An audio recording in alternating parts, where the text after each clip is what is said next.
ముందుగా వెస్ట్ బెంగాల్ నూతన ముఖ్యమంత్రి సువేందు అధికారికి ఫోర్సైట్స్ టీవీ అభినందనలు శుభాభినందనలు తెలియజేస్తోంది.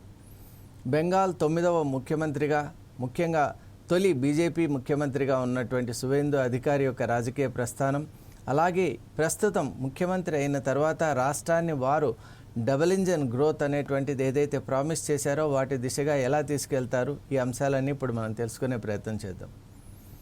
సువేందు అధికారి ఈ పేరు మనం బెంగాల్లో ఈ రోజుల్లో చూస్తే ప్రతి గ్రామంలో, ప్రతి వాడలో, ప్రతి ప్రాంతంలో కూడా చాలా స్పష్టంగా వినిపిస్తున్నటువంటి పేరు. 2020 వరకు తృణమూల్ కాంగ్రెస్లో ఒక అద్భుతమైనటువంటి రోల్ ప్లే చేశారు. అలాగే వారి యొక్క జీవితం అంతా కూడా రాజకీయ నేపథ్యం ఉన్నటువంటి ఫ్యామిలీ నుంచి వచ్చారు కాబట్టి వారు డెఫినెట్గా రాజకీయాల్లో వారికి ఒక ప్రత్యేకమైనటువంటి ఒక స్టైల్ ఆఫ్ ఫంక్షనింగ్ అని మనం అంటాం. అలాంటి ఒక వ్యక్తిత్వం ఉన్నటువంటి వారు సువేందు అధికారి. మరి 2020 వరకు వారు టీఎంసీలో ఉన్నటువంటి సమయంలోనే అటు లోక్సభ అలాగే ఇక్కడ బెంగాల్లో కూడా విస్తృతమైనటువంటి ప్రజా సంక్షేమ పథకాల్లోనూ అలాగే పనుల్లోనూ వారు నిమగ్నమయ్యారు. మనం ముఖ్యంగా గమనించినట్టయితే సువేందు అధికారి ఏ పార్టీలో ఉన్నా కూడా వారి తత్వం ఒకటే, నిరంతరం ప్రజలతో మమేకం కావటం. వారికి నిద్ర లేచింది మొదలు ప్రజలతో కలిసి ఉండటం, ప్రజా సమస్యలు, ప్రజా హితమైనటువంటి కార్యక్రమాలు, అలాగే ప్రజల గురించే ఆలోచన. కాబట్టి ఇలా సువేందు అధికారి యొక్క జీవితం, ఆ ప్రస్థానం అలా కొనసాగుతున్నటువంటి నేపథ్యంలో 2020లో మమతా బెనర్జీ పార్టీ అయినటువంటి టీఎంసీలో ఆయన కొన్ని చేదు సంఘటనల్ని అలాగే కొన్ని చేదు అనుభవాల్ని ఆయన చవిచూశారు.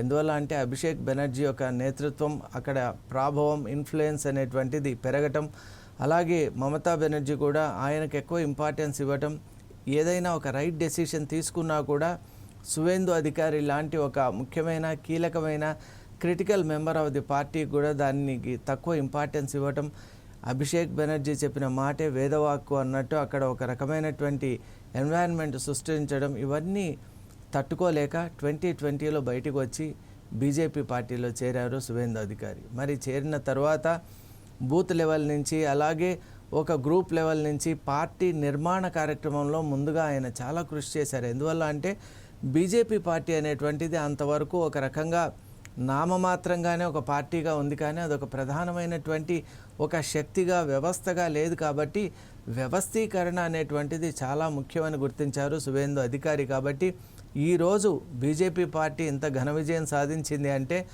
వారు వేసినటువంటి ఆ వ్యవస్థీకరణ చాలా ముఖ్యం.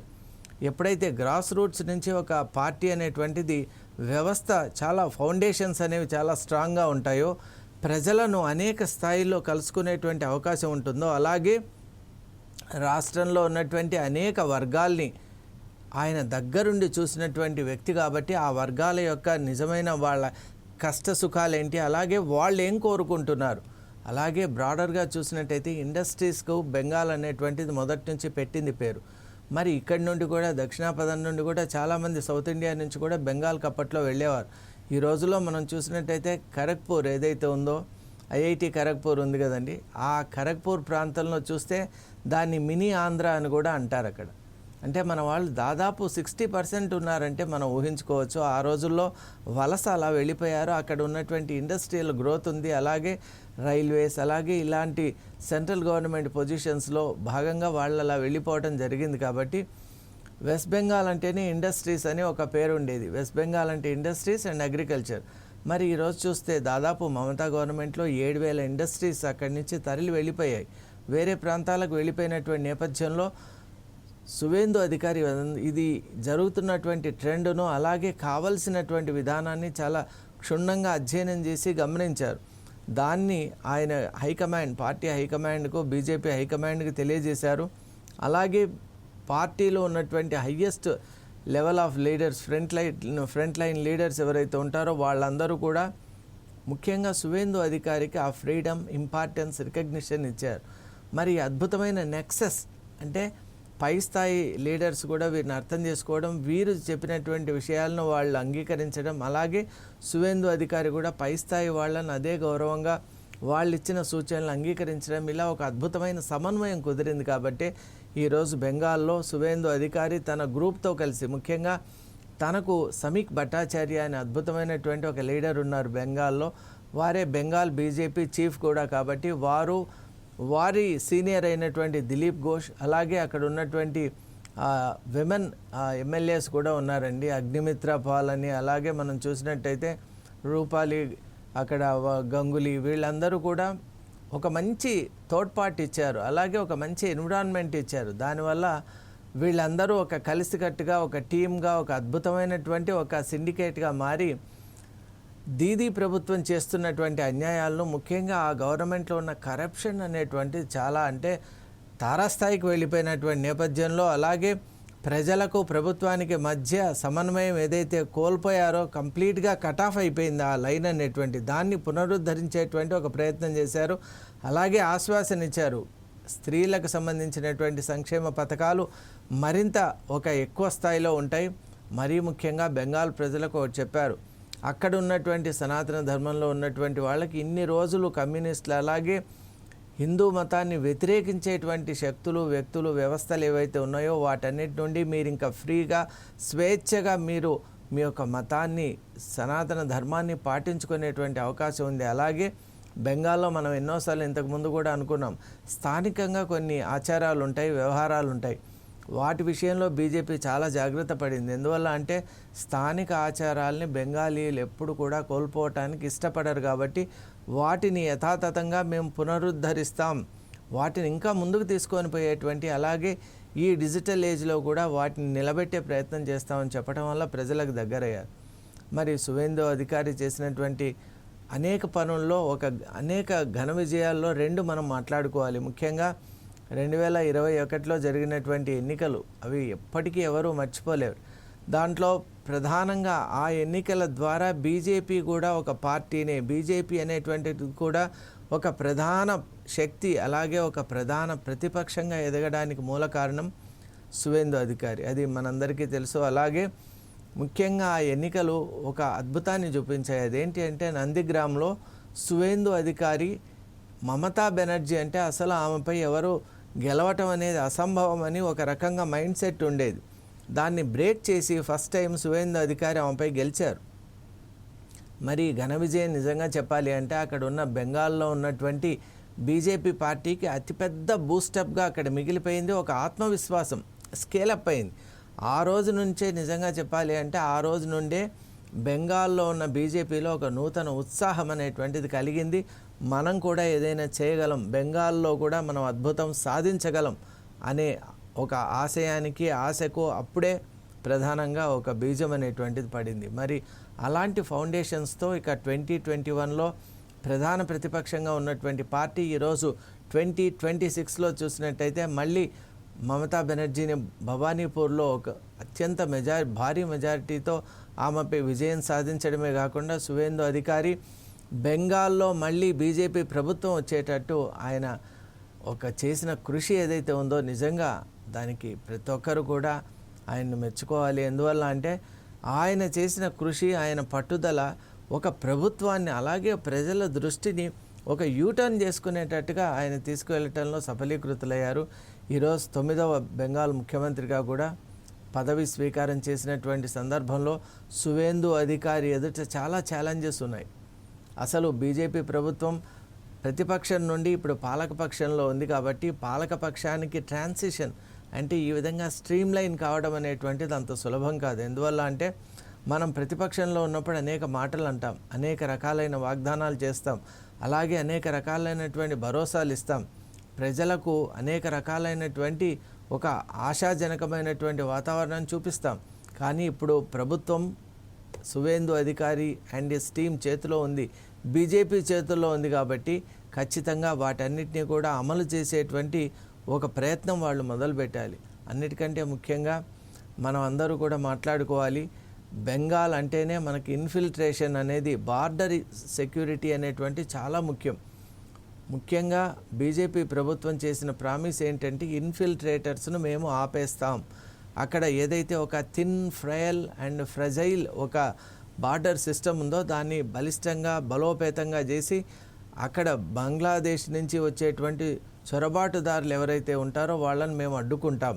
అలాగే ఇక్కడ ఉన్నటువంటి వాళ్లను మేము ఇక్కడి నుంచి పంపించేస్తాం. ఎందువల్ల అంటే వాళ్ళందరూ కూడా దేశంలో ఉంటున్నటువంటి విదేశీ శక్తులు, ఒక విపత్తుకు మూల కారణమైనటువంటి వాళ్ళను ఒక ఎంటిటీస్గా మనం గుర్తించి ఇక్కడ ఉన్నటువంటి వాళ్ళని మనం తరలించే ప్రయత్నం చేయాలి. అలాగే ఫ్లష్ అవుట్ చేయటం అన్నమాట. అలాగే మనం చూసినట్టయితే బెంగాల్లో ఉన్నటువంటి కరప్షన్ అనేటువంటిది తోలోబాజీ సిస్టమ్ ద్వారా మమతా బెనర్జీ గవర్నమెంట్ కంపెనీస్ని అలాగే డిఫరెంట్ ఎంటిటీస్ని చాలా హెరాస్ చేసి హై డిగ్రీ ఆఫ్ అక్కడ వాళ్ళ దగ్గర నుంచి ట్యాక్సెస్ కానివ్వండి, కమిషన్స్ కానివ్వండి తీసుకున్నారు. మరి ఆ సిస్టమ్ని ఇప్పుడు కంప్లీట్గా అబాలిష్ చేసి వీళ్ళకు ఉన్నటువంటి ఛాలెంజ్ ఏంటంటే మళ్ళీ అక్కడ ఇండస్ట్రియల్ గ్రోత్కు వాళ్ళు తీయాలి. ఎందువల్ల అంటే బెంగాల్లో ఆగిపోయినటువంటి ఇండస్ట్రియల్ యాక్టివిటీ మళ్ళీ పునరుద్ధరింపబడాలి అనేది సువేందు అధికారి గవర్నమెంట్కు ముందు ఉన్నటువంటి అతిపెద్ద ఛాలెంజ్. ఎందుకంటే వెనక్కు వెళ్ళిపోయిన ఇండస్ట్రీస్ను మళ్ళీ ఆహ్వానం చేయాలి అంటే రాష్ట్రంలో ఒక స్టేబుల్ గవర్నమెంట్ ఉండాలి, గవర్నెన్స్ బాగుండాలి, ఈజ్ ఆఫ్ డూయింగ్ బిజినెస్ అని ఈరోజు మనం మేనేజ్మెంట్ టర్మినాలజీలో అంటాం. Is of doing business and business at the speed of లైట్గా దాన్ని తీసుకెళ్ళాలి. అలా చేసినప్పుడే మళ్ళీ అక్కడ ఉన్నటువంటి పరిశ్రమల వికాసం అనేటువంటిది కనిపిస్తుంది. మరి వికసిత్ భారత్ యొక్క ప్లాన్స్ ఏవైతే ఉన్నాయో అవన్నీ కూడా అక్కడ రావాలి. ముఖ్యంగా బెంగాల్లో ఇప్పుడు బీజేపీకి ముందున్నటువంటి ఛాలెంజ్ ఏంటంటే ఇంతవరకు రాష్ట్రంలో ఉన్నటువంటి వెల్ఫేర్ స్కీమ్స్ అలాగే రాష్ట్రానికి సంబంధించినటువంటి పథకాలే ఉండేవి. కానీ ఇప్పుడు సెంట్రల్ గవర్నమెంట్ అలాగే స్టేట్ గవర్నమెంట్లో ఉన్నది ఒకే పార్టీ కాబట్టి అక్కడ ఉన్నటువంటి స్కీమ్స్ ఇక్కడ ఉన్నటువంటి స్కీమ్స్ని రెండింటినీ కూడా ఒక హార్మోనియస్ బ్లెండ్ చేయాలి. అలాగే ఇప్పుడు ఆయుష్మాన్ భారత్ లాంటి పథకాన్ని ఇక్కడ లోకల్గా స్టేట్లో ఉన్నటువంటి మెడికల్ స్కీమ్స్ ఏవైతే ఉన్నాయో వాటితో మిళితం చేసి ఒక అద్భుతమైనటువంటి వ్యవస్థను ఏర్పరచాలి. ఈ మధ్యకాలంలో వ్యవస్థ అనేటువంటిది బెంగాల్లో పూర్తిగా దెబ్బతినింది కాబట్టి దాన్ని ముందు పునరుద్ధరించాలి. ముఖ్యంగా కరప్షన్ వైపు దృష్టి సారించి కరప్షన్ ఫ్రీ బెంగాల్గా తీసుకొని రావాలి. అన్నిటికంటే ముఖ్యంగా మహిళలకు సేఫ్టీ అనేటువంటిది కరువైందండి బెంగాల్లో. అక్కడ జరిపిన పర్యటనలో కూడా చాలామంది ఇదే అన్నారు, అసలు ఇంతకు ముందు ఉన్నటువంటి బెంగాల్ కానే కాదండి, ఇప్పుడు బయటికి వెళ్ళటం అంటే నిజంగా మళ్ళీ మహిళలు సురక్షితంగా తిరిగి వస్తారో రారో. ముఖ్యంగా విద్యార్థినులు ఉన్నారు, అలాగే ఎవరైతే విమెన్ ఎంప్లాయీస్ ఉన్నారో వాళ్ళందరూ కూడా చాలా అక్కడ హెరాస్మెంట్కు బాధలకు గురవుతున్నటువంటి నేపథ్యంలో కమలం అక్కడ వికసించినటువంటి నేపథ్యంలో వాళ్ళ జీవితాల్లో మహిళల జీవితాల్లో కూడా ఒక వికాసం అనేటువంటిది రావాలి. మరి safety and security are the paramount issues. మరి అలాగే మనం చూసినట్టయితే జనరల్గా కూడా కలకత్తా అంటేనే కలకత్తా అండ్ సరౌండింగ్ ప్లేసెస్లో మనం చూస్తే అక్కడ రిఫ్ట్ అనేటువంటిది అలాగే గ్రూపిజం అనేటువంటిది ఇవి చాలా ఎక్కువగా ఉంటాయండి. మరి ఆ ఎలిమెంట్స్ని కంట్రోల్ చేయాలి, కంటైన్ చేయాలి, అబాలిష్ చేయాలి ముఖ్యంగా. అప్పుడే మనకు ముఖ్యంగా అసన్సోల్ లాంటి ప్రాంతంలో ప్రత్యక్షంగా చూసాం, అక్కడ అట్రాసిటీస్ అనేవి చాలా దారుణంగా ఉంటాయి. మరి అటువంటివి కూడా స్కేల్ డౌన్ చేయాలి. వాటన్నిటినీ కూడా ఒక పద్ధతిలో ఒక స్ట్రీమ్లైన్ చేసేటువంటి విభాగం రావాలి, విధానం ఉండాలి. మరి బెంగాల్లో మనం చూసినట్టయితే డబుల్ ఇంజన్ గ్రోత్కి కావాల్సినటువంటి ఎకనామిక్ పుష్ అనేది రావాలి.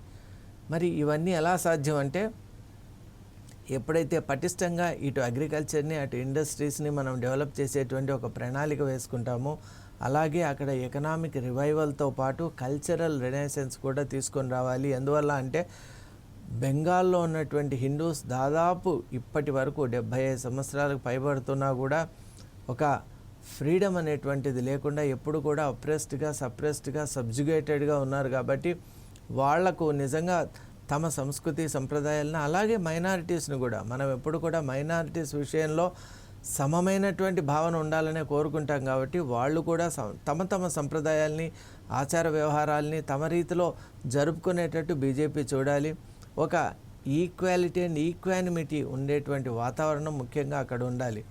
అలాగే అన్నిటికంటే ముఖ్యంగా మనం చూసినట్టయితే బెంగాల్లో ఏర్పడుతున్నటువంటి వాతావరణ సంబంధమైన మార్పులు ఏవైతే ఉన్నాయో వాటికి సంబంధించిన ఇల్లీగల్ హ్యూమన్ యాక్టివిటీని అలాగే ఇల్లీగల్ హ్యూమన్ ట్రాఫికింగ్ కూడా ఎక్కువ ఉందండి బెంగాల్లో మనం గమనించాం. కాబట్టి దాన్ని కూడా కంటైన్ చేయాలి. బెంగాల్ అనేటువంటిది ఒక ఇంటెలెక్చువల్ పవర్ సెంటర్గా మళ్ళీ తయారు కావాలి. అలాగే ముఖ్యంగా ఇంతవరకు అది రాష్ట్రానికి సంబంధించిన ఇష్యూస్తోనే ముడిపడి ఉంది. దాని ఆలోచన పరిమితం చేసుకునేది. కానీ బెంగాల్ ప్రజలు ఇప్పుడు జాతీయ ఐక్యత, సమగ్రత, అలాగే ఒక రకంగా సార్వభౌమత్వం, అలాగే జాతీయ విధానాల్ని కూడా ఆకలింపు చేసుకోవాలి. ఒక జాతీయ వాదం, అలాగే జాతీయ భావనతో వాళ్ళందరూ కూడా ముందుకు వచ్చినట్టయితే డెఫినెట్గా బెంగాల్ అనేటువంటిది ఒక నూతన ప్రగతి పథంలో ఉంటుందని నేను ఆశిస్తూ ఉన్నాను. Thank you.